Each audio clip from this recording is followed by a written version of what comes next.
Amis joueurs et amis joueuses, bienvenue en ce lundi 30 mars. Nous sommes à nouveau dans le Café du Matin, une bonne semaine qui commence.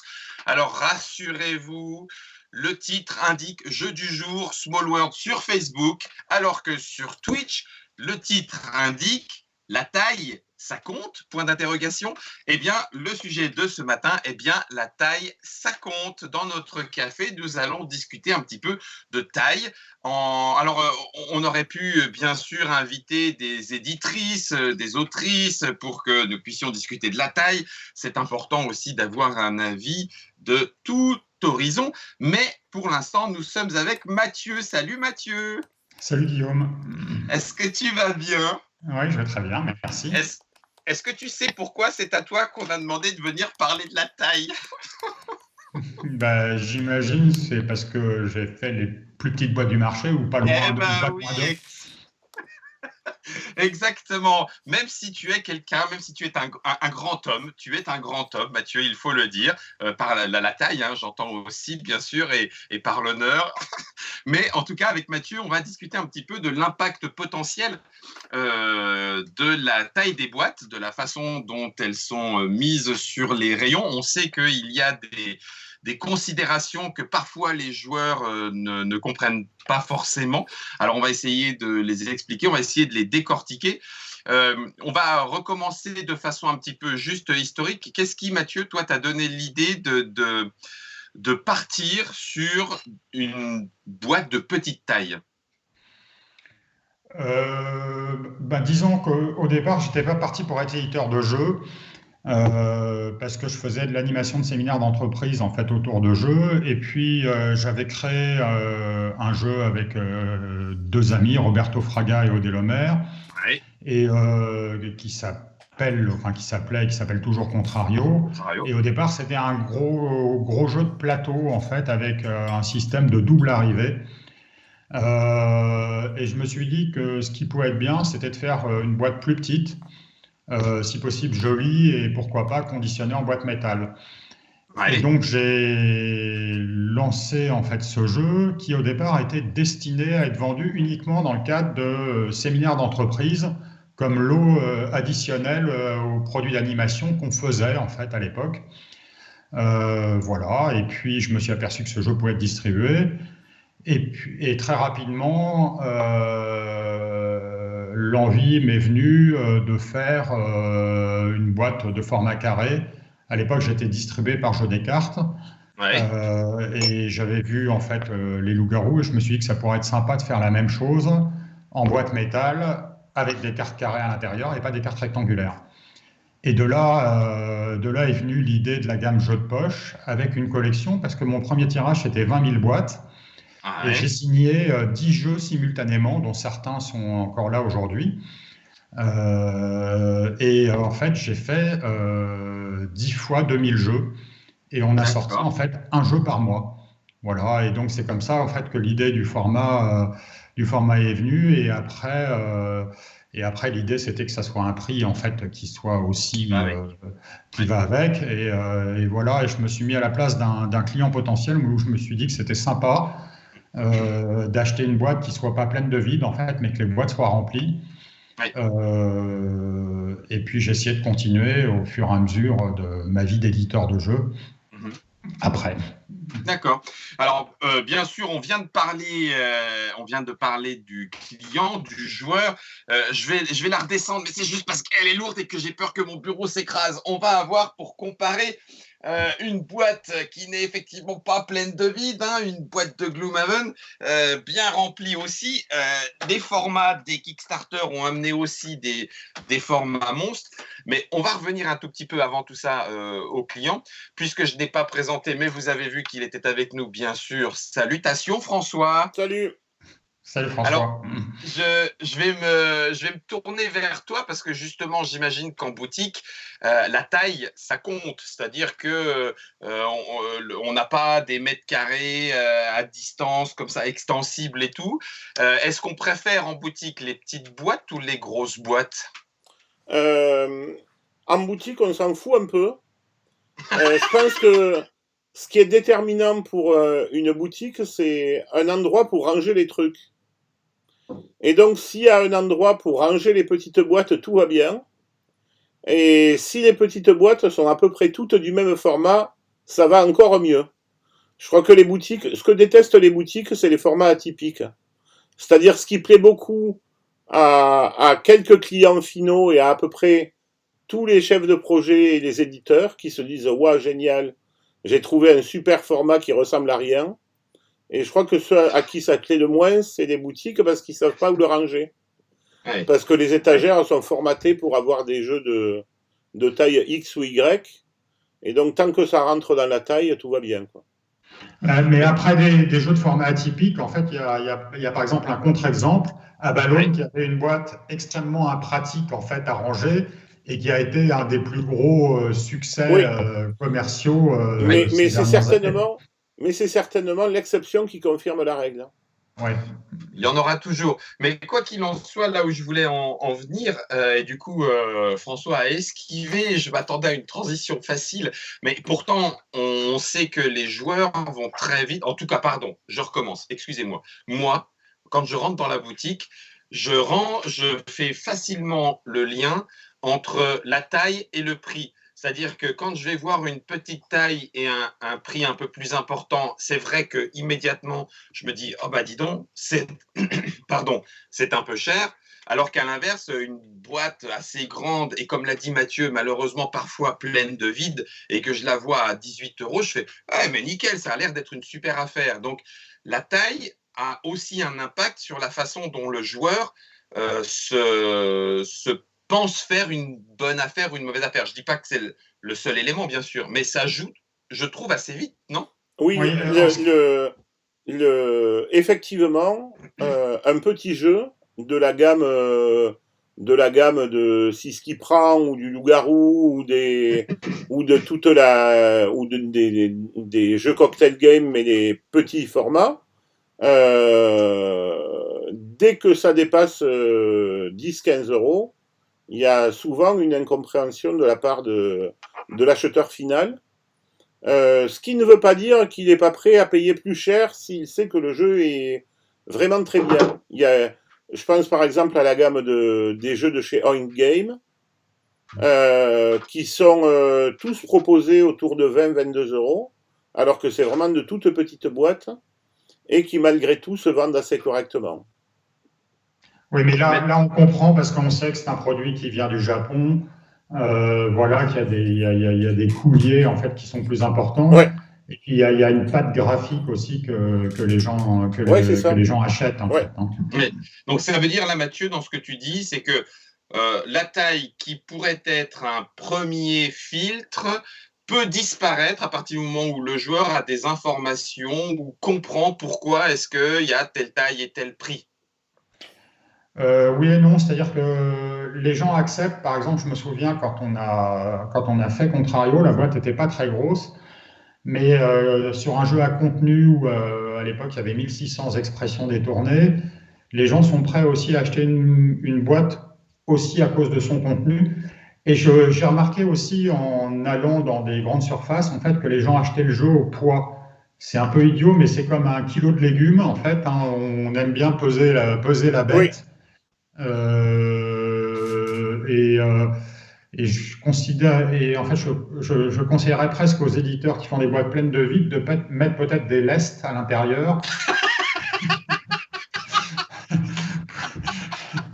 pour que la valeur perçue avant l'ouverture de la boîte soit bonne. Après, ça sera un peu différent. Non, mais alors, Mathieu, tu as raison à 100%. Enfin, en tout cas, raison, peut-être pas tout le monde, mais très régulièrement, moi le premier, je prends une boîte et tout d'un coup je fais oh dis donc, parce que j'avais regardé la boîte et le prix, je la prends en main et au moment où je la prends en main, eh ben effectivement c'est cette impression de poids ou de vide dans les deux sens, positif ou négatif, qui va me faire cette sensation de ah ben c'est bien rempli, ça a l'air bien rempli, bien fourni, sous-entendu par rapport au prix.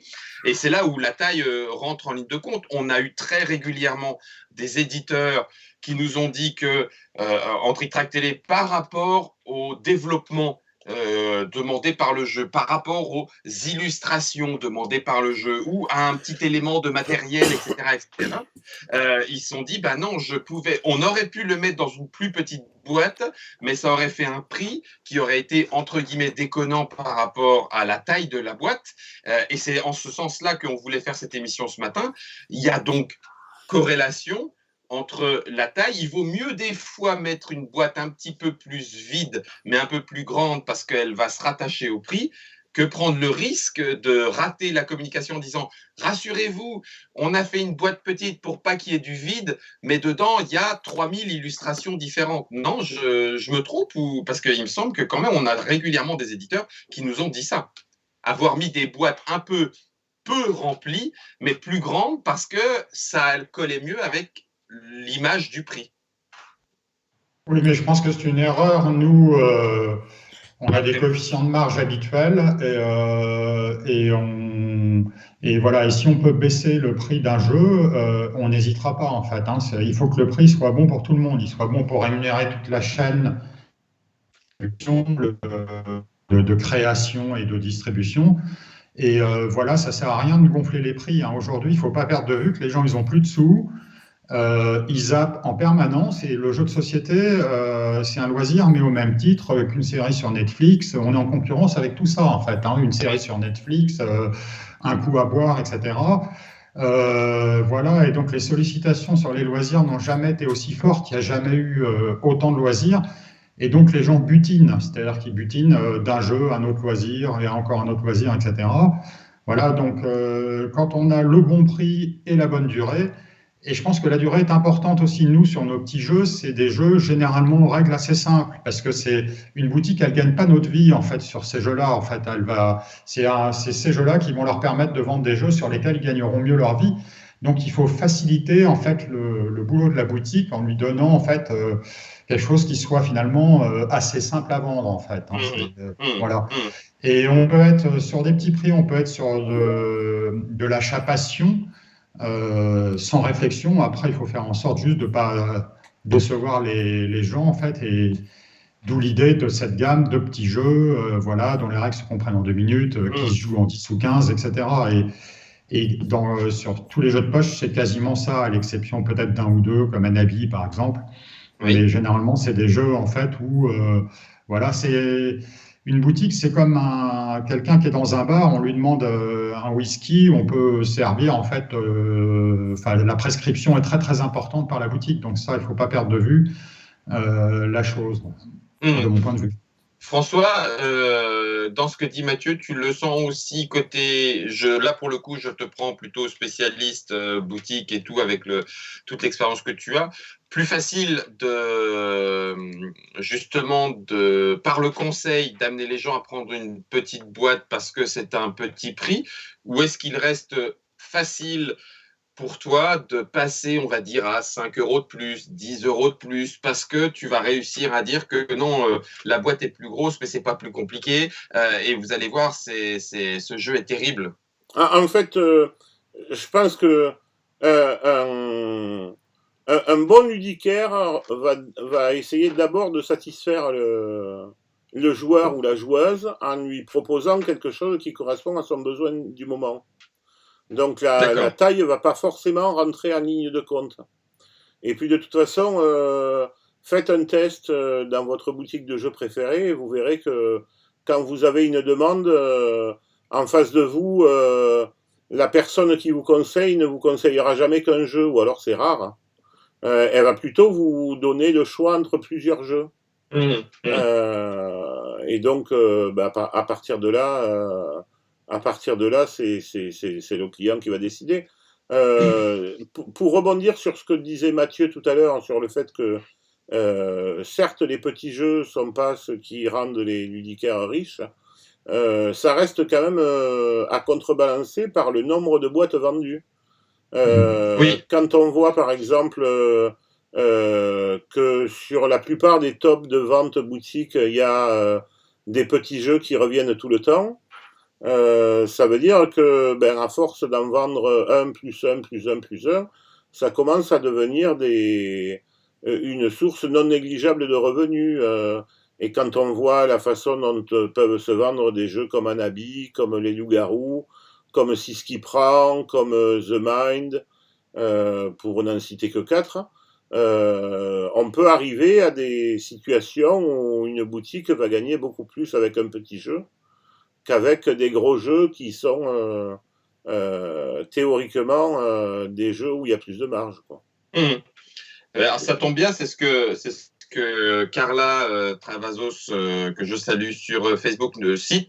Un des plus grands succès des midi-jeux à l'école, c'est Perlimpinpin, que Mathieu connaît bien puisque c'est chez Cocktail Game, qui est dans une petite boîte. Et comme beaucoup d'enfants y ont joué, l'ont apprécié, ils l'ont demandé à la maison. Et comme c'est un petit jeu petit prix, mais il fait le maximum, pour reprendre un petit peu la pub, la plupart l'ont acheté très facilement. Ça veut dire qu'effectivement, c'est le petit achat coup de cœur. Il me semblait, Mathieu, que tu m'avais aussi raconté ça dans une des Trick Track Télé, que c'est aussi l'intérêt pour la gamme Kangourou ou Pocket, des petites boîtes métal, qui est la plus petite taille, me semble-t-il, chez Cocktail Game, qui est un petit peu ce côté achat plus facile et puis achat qu'on peut faire pour un anniversaire parce que ça reste un objet classe. La boîte métal est là pour, et tu t'arranges toujours pour que le jeu ne le soit pas moins. C'est pas parce que la taille est petite que le matériel est cheap ou que le jeu est un petit peu un jeu à l'emporte-pièce.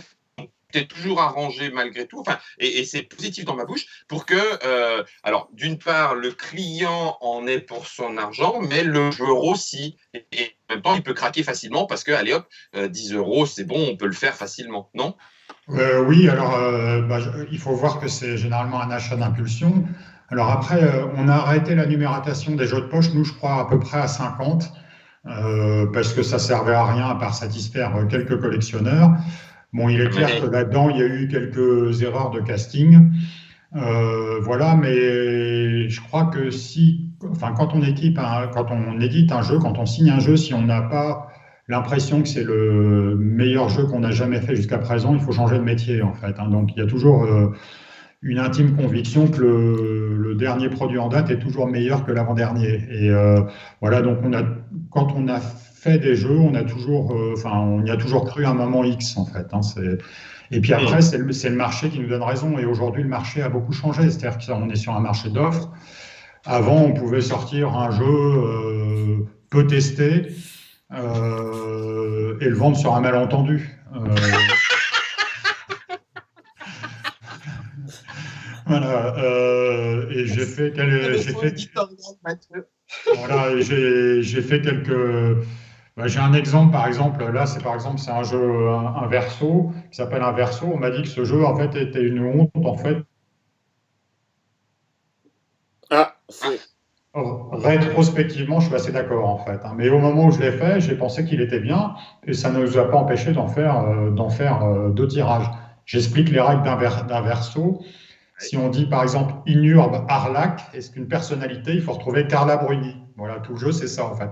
Donc, c'est pas l'idée grandiose du siècle, hein, quand même, en fait, hein, mais voilà, on fait tous des erreurs de casting sur une gamme aussi importante, ça peut arriver.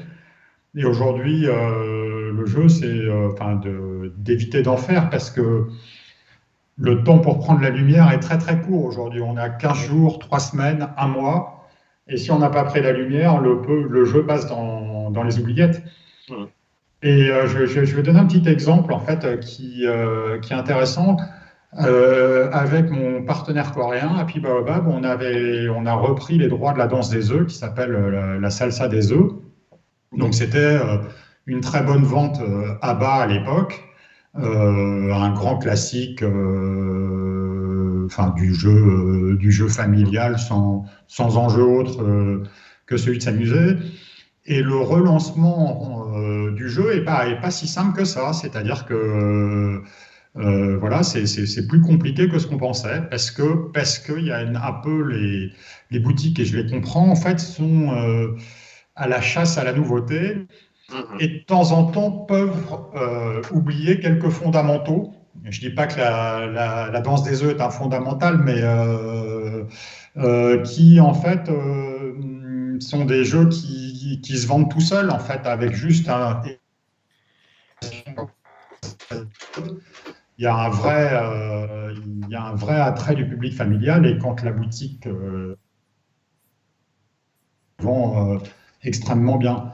Mais voilà, mais on est sur un marché à 5 à 700 nouveautés par an, c'est un marché de choix. Et ce qui fait entrer les gens dans les boutiques, c'est les nouveautés quand même, en fait. Hein. Donc, et c'est très compliqué d'être ludicaire aujourd'hui, de faire le bon équilibre entre les classiques qui se vendent et qui se vendront peut-être toujours, ou en tout cas pendant ce qu'on appelle très longtemps. En anglais les evergreens. Ouais. Voilà, alors nous on n'a pas d'énormes best-sellers, mais on a plein de long-sellers. Plein de long-sellers, c'est-à-dire des jeux qui se vendent au fil du temps extrêmement bien. Shadowrun, ça se vend entre 15 et 20 000 exemplaires par an en France, en fait. Hein. C'est un jeu dont on ne parle pas. Contrario aussi, il continue bien. Ah oui, mais Contrario, c'est un jeu qui a plus de visibilité, si tu veux. En fait, Contrario, c'est un jeu qui a changé de format, etc. En fait, hein, mais là, je parle d'un jeu comme Shadowrun ou même Killer Party. Killer Party, je crois que la meilleure chose dans le jeu, c'est son titre. Enfin, je pense que le jeu est bon quand même. Ouais. Là, on a fait une OPA sur l'activité globale. Donc, c'est pas mal. Hein, voilà, et de temps en temps, il faut. Voilà, et le succès des jeux est très, très, très, très incompréhensible. Hein. Voilà, Shadowrun, c'était un jeu qui marchait plus. On l'a rebooké, paf, ça a remarché. Donc,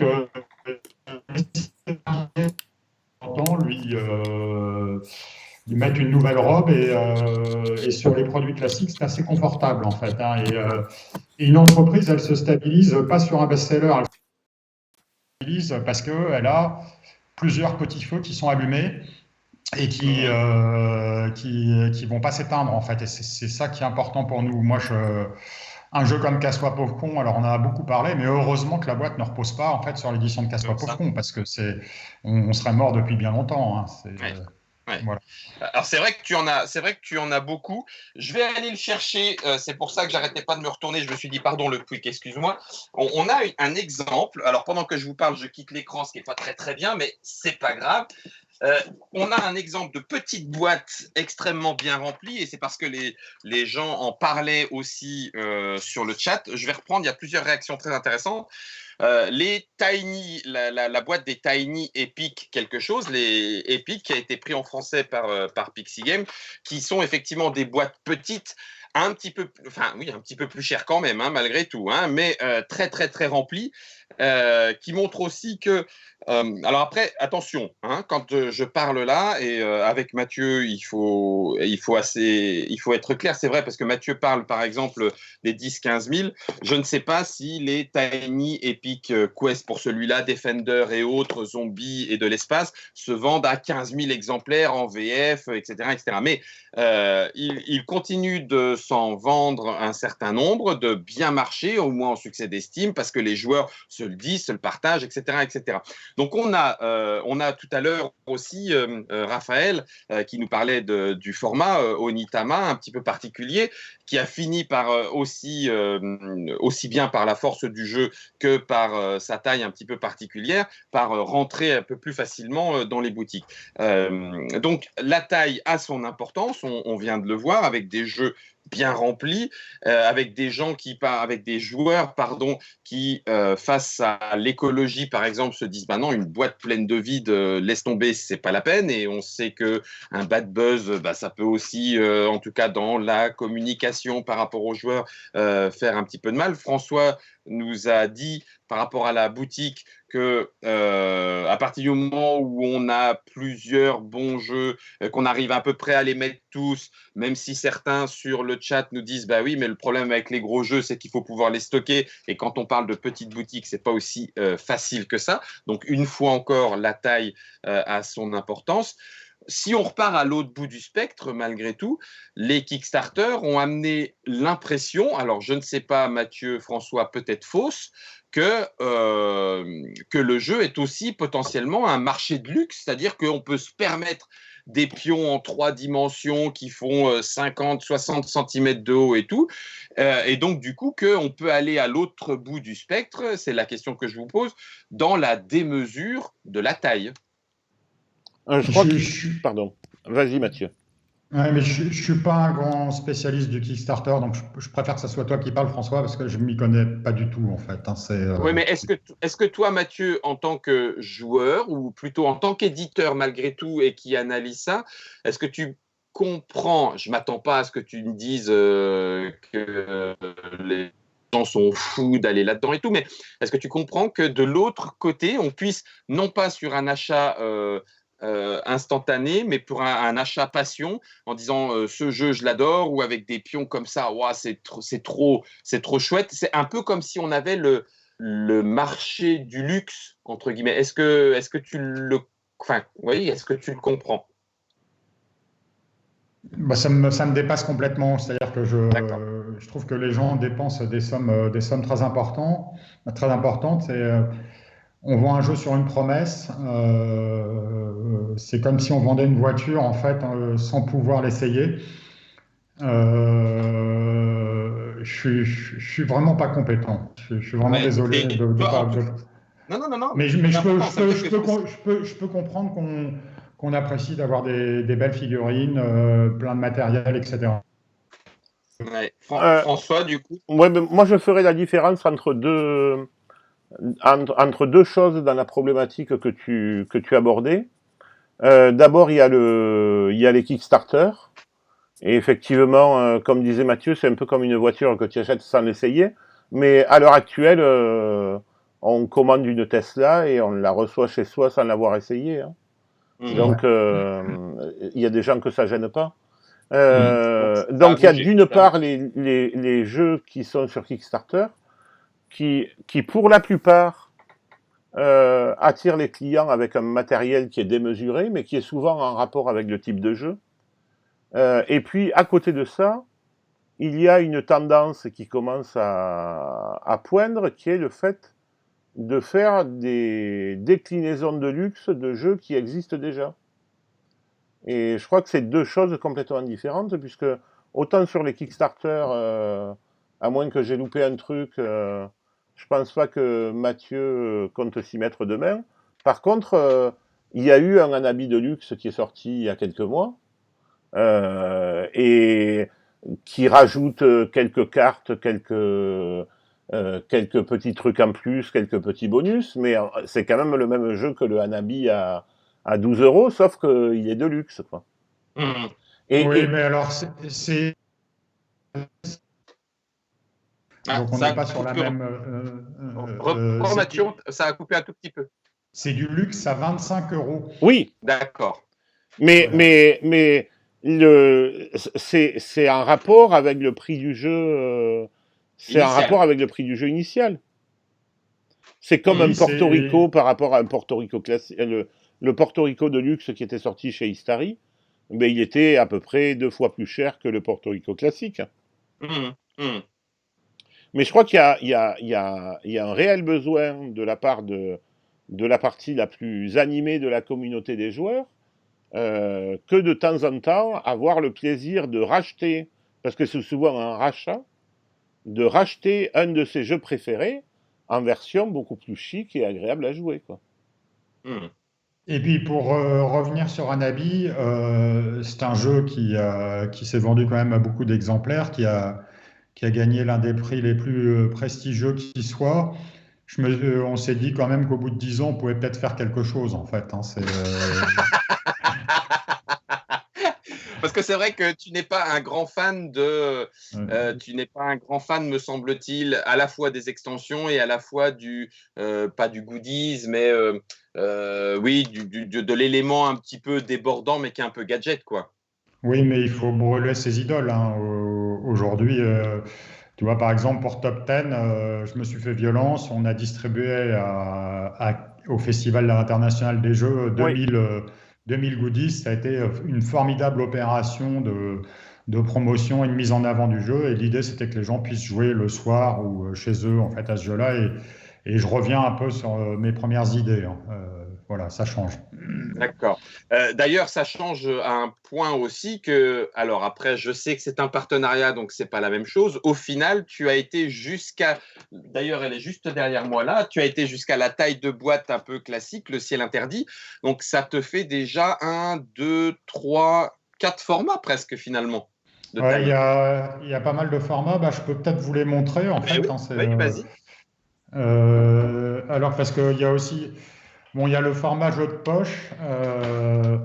Alors tiens, j'en montre deux. Alors ça c'est Sudo Carré. C'est un jeu qui avait été fait par Alain Rivollet. Ah oui, Voilà, qui est un jeu assez sur mathématique en lui. fait, hein, Ouais. voilà, donc ça c'est le format jeu de poche. Voilà. Ensuite alors on a eu Et ça que- aurait plus être édité aujourd'hui en fait, hein. Voilà, Salut les filles, qui était dans un Ouais. format boîte de cigarettes. Ouais, qui n'existe plus. Voilà, on a eu ce format Ah carré oui, aussi en fait, exact. dans lequel il y avait Zigomar, Vitrail. Zigomar, mais oui. Alors, on a eu un format allongé dans lequel il y a eu Trader, mais j'ai pas de boîte.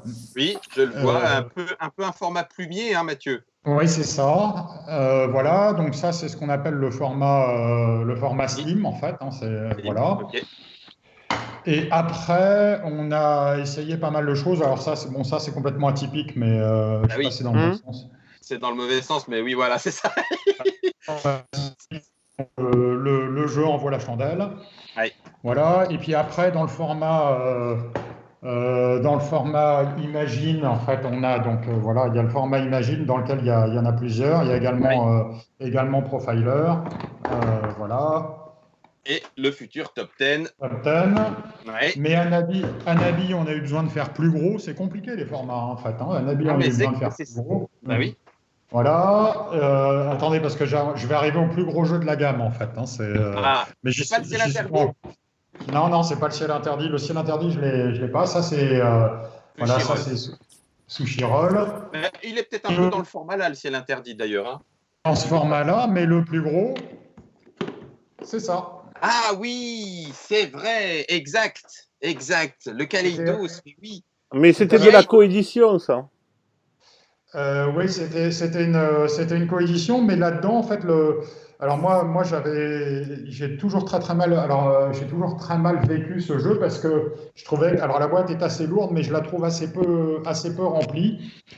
Mais il y a des grandes images en fait, donc on n'avait pas le choix. Et alors étonnamment, on n'a jamais eu de remarque sur ce prix, alors que j'étais très mal à l'aise par rapport au prix de la boîte, par rapport à la taille et son contenu. C'était un jeu qui se vendait, je ne sais plus, 30 ou 35. Ouais, mais celle en boîte carton est encore plus grosse que celle en boîte métal en fait. ah d'accord, ok. Le Calijo Junior est encore plus gros. Tu vois, Voilà. Mathieu, que très vite, ça devient un concours de taille. Ah, Oui, j'en ai une plus mais grosse que toi.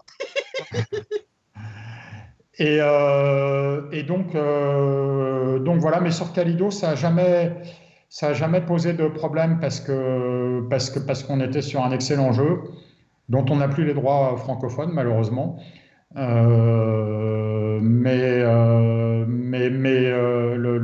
La boîte était remplie quand même par les chevalets, par les illustrations, etc. En fait, mais je suis jamais à l'aise sur des jeux très plus chers, quand des jeux qui touchent 30-35 euros, Oui, j'ai un peu de mal en fait, hein, d'accord. voilà. Ouais, Alors que je c'est devrais pas pas avoir de complexe, hein, parce que les jeux en fait, les jeux familiaux plus, sont plus aux alentours de 40, 45, voire 50 euros, sauf erreur de ma part en fait, hein, Hmm. Et les jeux, bah, alors le jeu famille, François, pareil, hein, les impressions, j'imagine, sont plus ou moins partagées. C'est vrai que le jeu famille, pendant un moment, on le disait, 35, la barre du 40 était considérée comme psychologiquement sur un jeu famille un peu plus difficile. J'imagine que Non, les choses ont. c'est plutôt la barre Oui, du 50 là d'accord, c'est sur ça, laquelle il y a beaucoup ça a de jeux qui changé. sont en train de friser Ouais, et qui étaient compliqués à passer.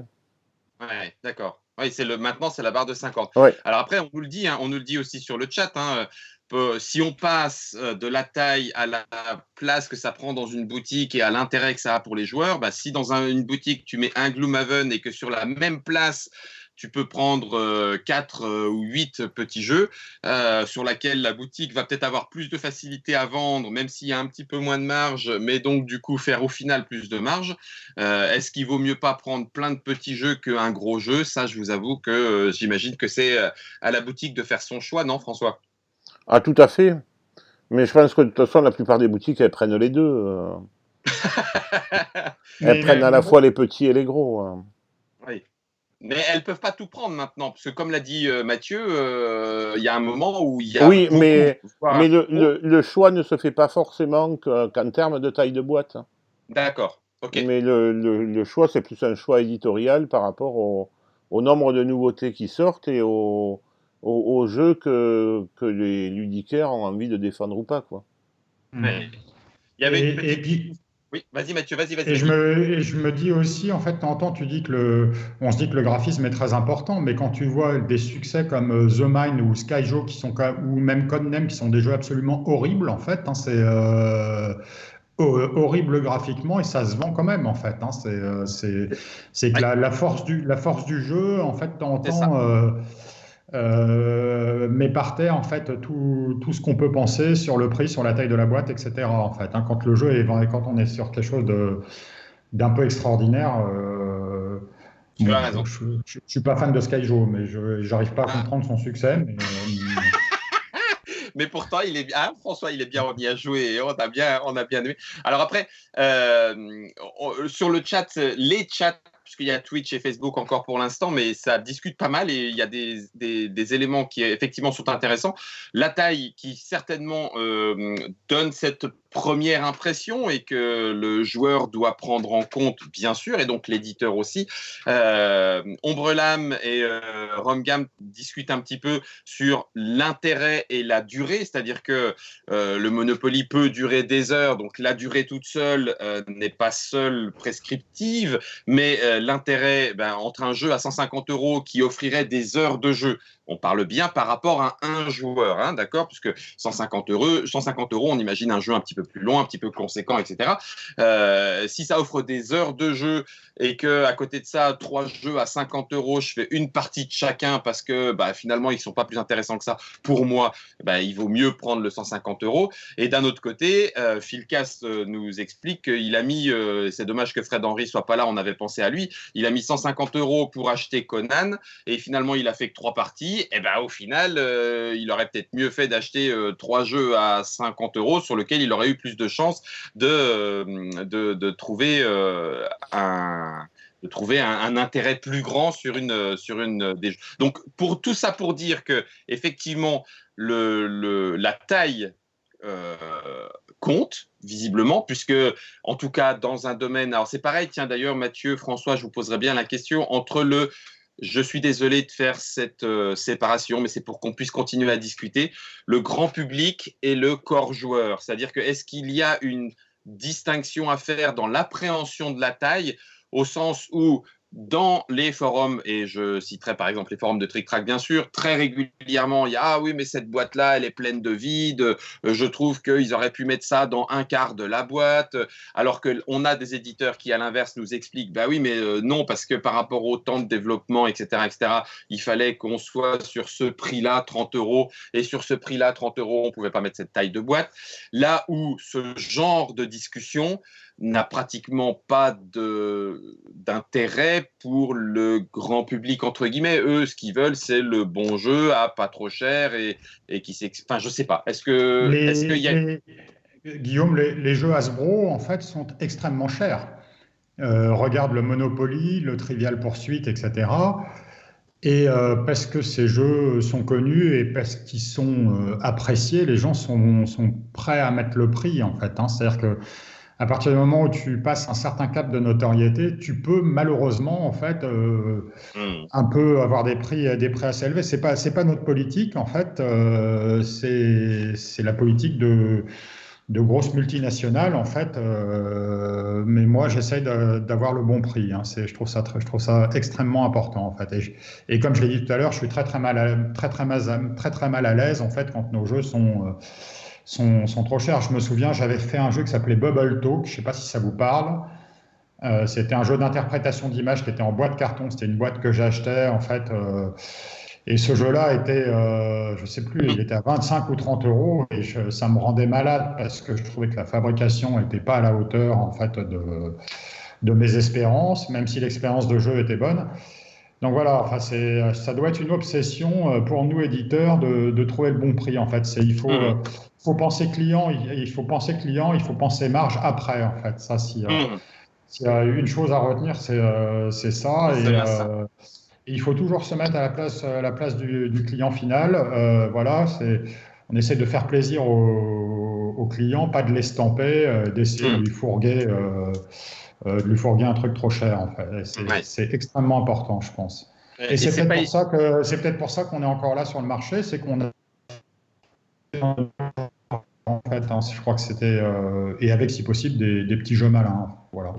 Ouais. Alors ça tombe bien, je le salue bien bas en lui faisant des bises. Je vois passer Monsieur Fall qui est avec nous et qui discute aussi sur le chat. Comment est-ce que toi, Mathieu, parce que du coup avec Fall, on en avait pas mal aussi discuté, cette histoire de trop cher, cette histoire de taille, la façon dont on a l'impression de voir les choses, c'est-à-dire que tout d'un coup, on te fait une remise de 3 euros sur un jeu à 25, tu fais ah ouais quand même, alors qu'une remise de 3 euros sur un jeu à 150, tu vas rigoler, alors qu'au final, une remise de 3 euros, c'est une remise de 3 euros. Et au-delà même de ça, c'est-à-dire la façon dont on appréhende la taille par rapport au prix, le poids par rapport au prix, etc., etc., Fall avait cet élément de réflexion que je vous pose du coup un petit peu de sa part. Merci Fall aujourd'hui. Si le meilleur jeu du monde tenait en une seule carte, mais que pour plein de raisons, pour que chacun puisse vivre, machin, machin, machin, dans la chaîne, parce que l'auteur, il veut gagner 5 euros, parce que ça lui a pris 10 ans à faire ce meilleur jeu du monde qui tient en une seule carte, cette carte-là, est-ce qu'elle pourrait se vendre à 25 euros? Alors on va me répondre, bien sûr que oui, Guillaume, puisque regarde le Black Lotus, oui, mais le Black Lotus, c'est de la collection et c'est arrivé historiquement. Pour arriver historiquement à ce qu'un Black Lotus se vende à plusieurs milliers d'euros, il a fallu toute l'histoire de Magic et de la collection derrière. Là, c'est un jeu, on te dit, c'est le meilleur jeu du monde, voilà, c'est une carte et elle vaut 25 euros. J'imagine que là, la taille va importer et des gens vont avoir du mal à croire que le meilleur jeu du monde pourrait tenir en une seule carte et se vendre à 25 euros, non, vous croyez pas? Je serais tenté de répondre par une pirouette, mais je vais pas le faire parce que je vais parler de Dominion et ça va en énerver certains. Merci, François, merci. Mais c'est vrai que c'est très compliqué parfois à faire comprendre aux clients de payer un prix qu'il va estimer élevé pour un jeu dans lequel il n'y a pas beaucoup de matériel. Mais d'un autre côté, il y a quand même la plupart des amateurs éclairés savent très bien qu'il y a pas que ça qui compte, c'est un des facteurs. Et puis ça dépend aussi des gens. Il y a des gens qui adorent acheter des boîtes bien remplies avec plein de matériel parce que ça a flatté, ça flatte. C'est vrai que c'est agréable. Et puis on retrouvait ce matin quelques-uns des internautateurs et internautatrices qui le disaient. Notamment à propos des KS ou des éditions de luxe, c'est vrai que tu as l'impression d'être un gamin qui déballe son cadeau devant le sapin de Noël, quoi. Il y a tellement de trucs, il y a une profusion de matériel et tu as les yeux qui brillent et au besoin tu vas y jouer 3 fois. Alors que effectivement, moi j'ai pardon. Ouais, vas-y. J'ai un petit exemple, en fait. Il y a Adlung, qui est un éditeur allemand. Ils ont sorti des grands jeux comme Meuterer, je crois, ou voilà, qui auraient pu en fait être dans un format beaucoup beaucoup plus gros en fait. Hein. C'était un jeu. Alors il y a que des cartes où il y avait du contenu, etc. C'est un jeu qui enrichi en fait aurait peut-être pu se vendre, je sais pas, 20, 25, 30 euros. Et ils ont décidé, je les connais pas, hein, les gens d'Adlung, ils ont décidé pour des raisons que j'ignore, de mettre ça dans un tout petit paquet carton. Et je trouve ça vachement bien. Mhm. Voilà, alors peut-être qu'aujourd'hui il ferait différemment en fait, hein, Oui. mais, euh, mais voilà, et je pense que les gens qui ont, et peut-être que Meuterer aurait eu un destin plus brillant s'il avait été dans une plus grosse boîte. C'est ça qui est assez paradoxal. Mais, mais une fois encore, ça y est, c'est génial, mais c'est génial, hein. Ce format Café du matin est là aussi pour ça, parce qu'on sent que vous qui êtes avec nous sur le chat de Trick Track Facebook ou de la Twitch TV, ça discute sur consommation ou consommation, ça discute trop cher ou ne pas avoir les moyens de se payer le jeu, ça discute comparaison, c'est-à-dire que si je le trouve trop cher, c'est en comparaison à quoi? D'où est-ce que me vient effectivement cette idée que tout d'un coup, je sous-pèse un petit peu le jeu et je me fais ah oui quand même, ou même dans une petite boîte ou une grosse boîte. Bref, donc du coup, c'est exactement ça que le Café du matin a de plaisance. C'est un petit peu à la fois la discussion de comptoir et en même temps avoir des intervenants comme Mathieu qui expliquent pourquoi tel choix éditorial pour le coup là est fait. On a parlé par exemple d'Anabi. Mathieu, c'est vrai que Anabi, il est parti avec les 12 singes, dis-moi si je ne me trompe, d'une boîte plastique avec des composants un petit peu cheap, entre guillemets, pour justement amener une accessibilité très forte. Vraiment, on pourrait parler des cheapest games aussi. Donc, une taille toute petite. Et toi-même, je, une fois encore, raconte l'histoire, tu le feras mieux que moi, mais tu t'es dit, mais Anabi, là, ce jeu-là, il a besoin de mieux que ça pour le faire. Et finalement, tu as eu raison, puisque ça l'a fait exploser. Puis, tu sais, de temps en temps, on a de la chance et je crois qu'il faut. Euh, J'avais fait ça dans une petite boîte que on vendait Chabyrinthe d'Antoine et ça se vendait pas mal. On a eu la chance que Antoine nous fasse confiance. On l'a relooké, on avait le bon jeu. Voilà, je crois qu'on n'a rien fait d'extraordinaire sur un habit et même un âne en fait aurait pu faire à peu près la même chose que nous en fait, hein. C'est la seule chose qu'on a fait de bien, c'est le bon choix en Allemagne d'Abacus en fait qui a amené le jeu vers le Spiel. Et puis voilà, et puis les relookages successifs en fait du jeu. Et aujourd'hui, c'est vraiment un très beau jeu en fait, hein, c'est graphiquement parlant. Voilà, mais avoir un bijou comme ça arrive une fois ou deux fois dans la vie d'un éditeur. Voilà, faut juste pas passer à côté. Mhm. Et voilà, il y a eu beaucoup de chance et également de la confiance d'Antoine qui nous a suivis et pas lâché là-dessus en fait et qui a été partie contribuante en fait dans le succès de la chose. D'accord. Mais Mathieu, alors pour reprendre Anabi, alors justement, Anabi a connu une première édition, si tu veux bien nous en parler, une première édition de luxe avec les pions bakélite, etc., etc. Et émission, édition de luxe qui, me semble-t-il, n'est pas restée dans l'histoire. Et là, on revient à une édition de luxe avec les extensions dedans, avec les porte-cartes, la dernière que tu as sortie et tout, qui me semble là pour le coup, mais ce n'est qu'un avis personnel, mais je le dis pour que tu puisses ensuite étayer là-dessus, beaucoup plus en adéquation avec le jeu, c'est-à-dire que c'est effectivement de luxe, mais sans le trop de luxe. Non, enfin, comment ça s'est passé Eh ben, ouais, je vais expliquer. En fait, il y a eu deux éditions de luxe d'Anabi. Il y a une édition qui a été faite par Abacus avec une grosse boîte en bois et avec un prix de vente aux alentours de 60-70 euros. Donc c'était magnifique, mais c'était beaucoup, beaucoup trop cher. Et il y a une édition de luxe faite aux États-Unis, en fait, par R&R. R&R, c'est les gens qui ont la licence Anabi aux États-Unis, c'est les éditeurs de Time's Up et qui a aussi en fait des pions en bakélite et qui est aux alentours de 40 euros. Et nous, on s'est dit qu'on allait faire la nôtre, c'est-à-dire qu'on allait combiner le meilleur de ces deux éditions, c'est-à-dire en mettant des porte-cartes d'un côté, voilà, des jetons en bakélite, etc., et faire une édition, un luxe à la cocktail game, c'est-à-dire un luxe abordable. Mhm. Voilà, et ça a été, je tiens à remercier et à saluer l'équipe parce que moi, j'ai pas fait grand-chose. Ils ont fait un magnifique travail de développement et d'édition. Voilà, c'était faire une belle boîte bien remplie avec des éléments justifiés. C'est-à-dire que, voilà, des porte-cartes pour un meilleur confort de jeu, des cartes rectangulaires pour que ça rentre dans la boîte, des jolis jetons en bakélite, 3 règles additionnelles. Et je pense qu'elle est plutôt réussie et ça fonctionne plutôt pas mal. En fait, on est assez content.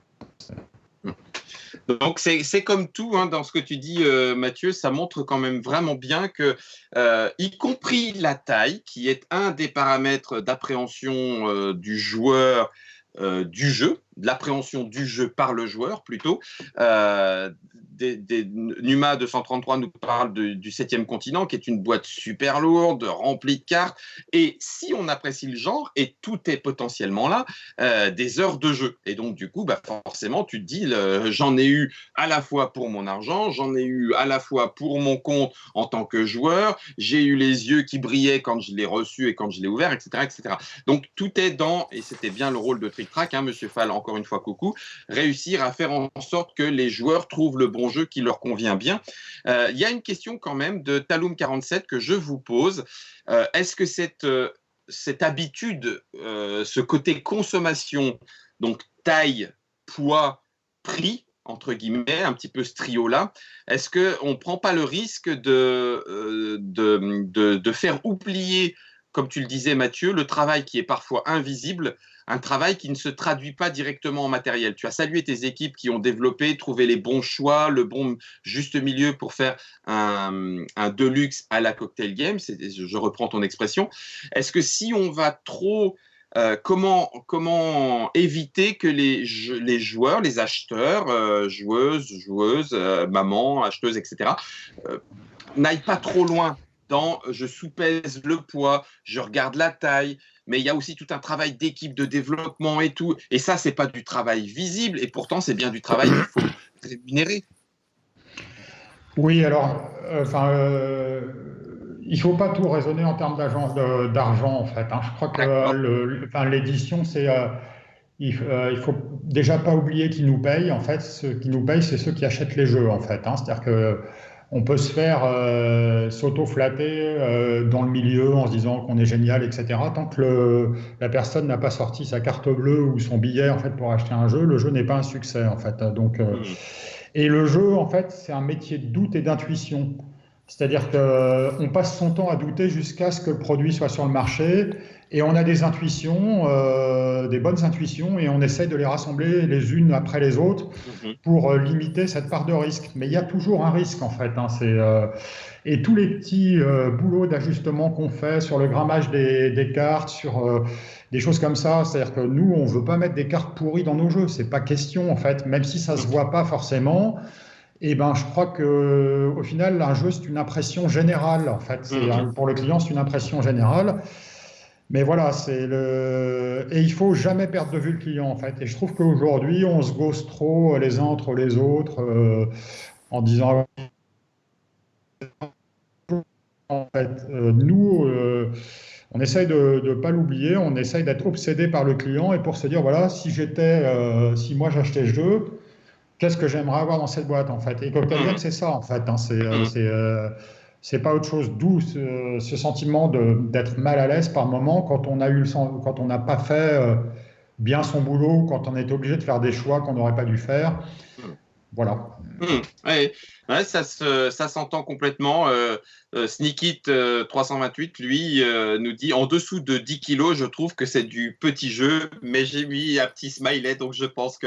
Je reviens à toi, François, pour y revenir, sur ce côté pédagogique, j'en sais rien. Est-ce que les boutiques ont un rôle à jouer sur expliquer à un joueur ou à un client pourquoi le prix est comme ci, pourquoi la boîte est comme ça, et est-ce que les boutiques reçoivent suffisamment de la part des éditeurs et distributeurs d'informations sur le pourquoi du comment pour qu'ensuite vous puissiez le retransmettre, pour éviter justement qu'on ne focalise trop sur du concret, sur la taille, sur le matos, et qu'on se retrouve parfois avec des achats.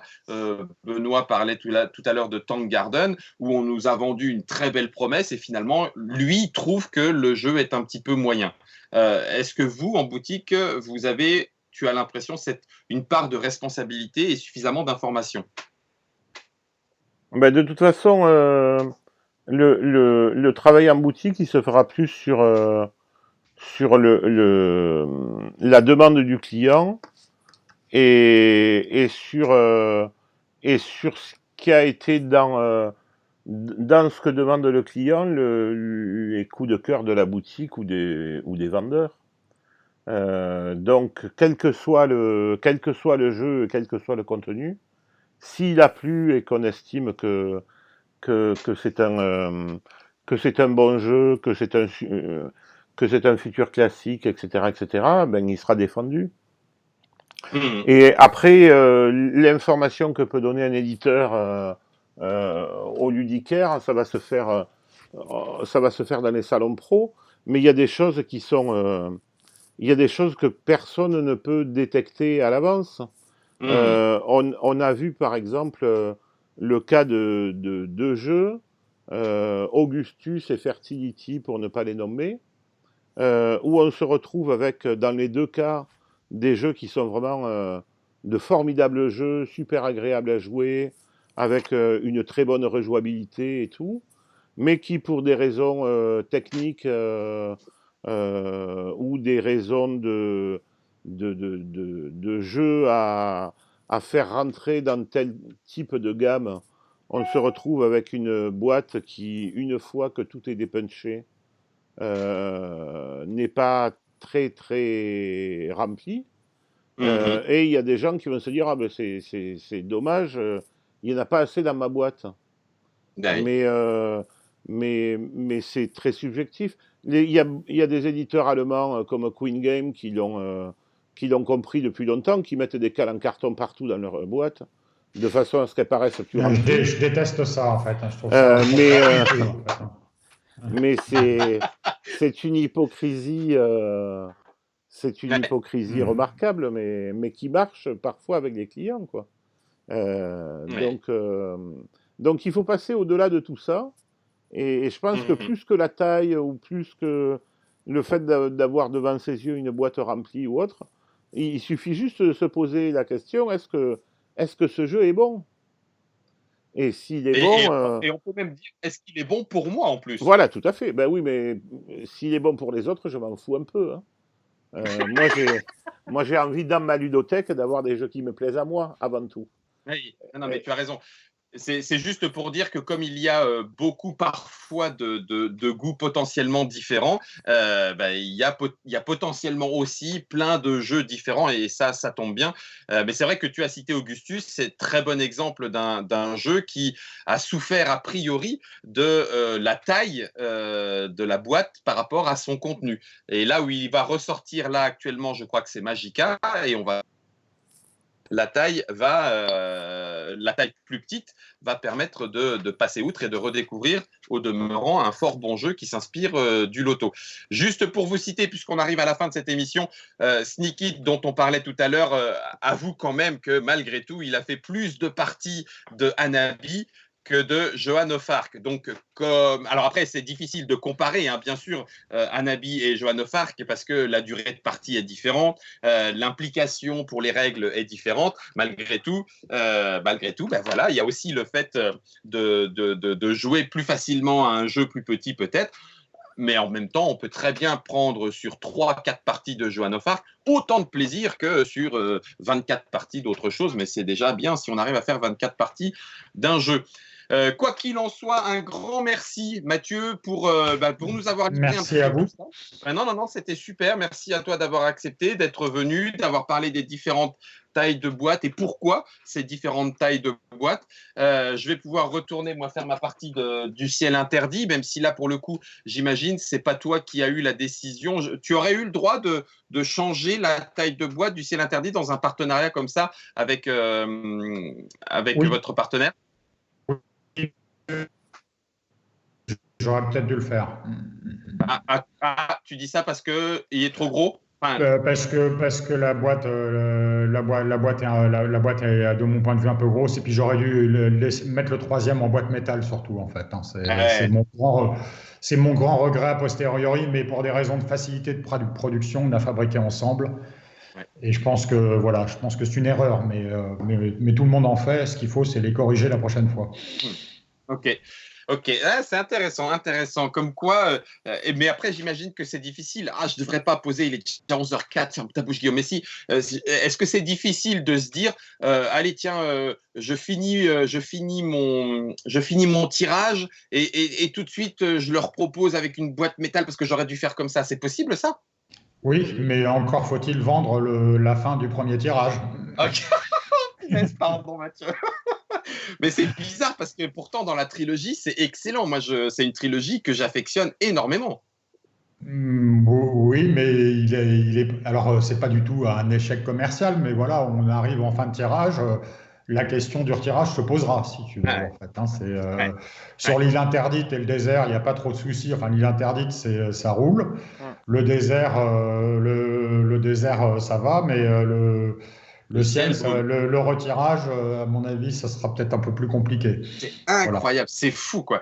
C'est fou parce qu'à chaque fois, je trouve qu'effectivement, ça franchit un petit cap et ça réussit, même si on reste dans la même chose, à décliner et à ajouter des petits éléments. Donc, moi, je trouve que la trilogie en elle-même s'explique complètement. Et là, tu es en train de me dire que justement, plus ça monte et plus ça se vend moins bien, entre guillemets.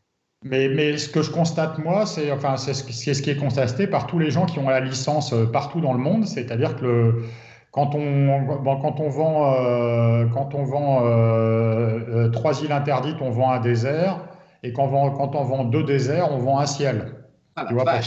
pour te donner un peu un ordre d'idée, à Ah la la grosse, vache! hein, mais Oui, oui, oui, à la louche. Oui, oui, oui. ouais.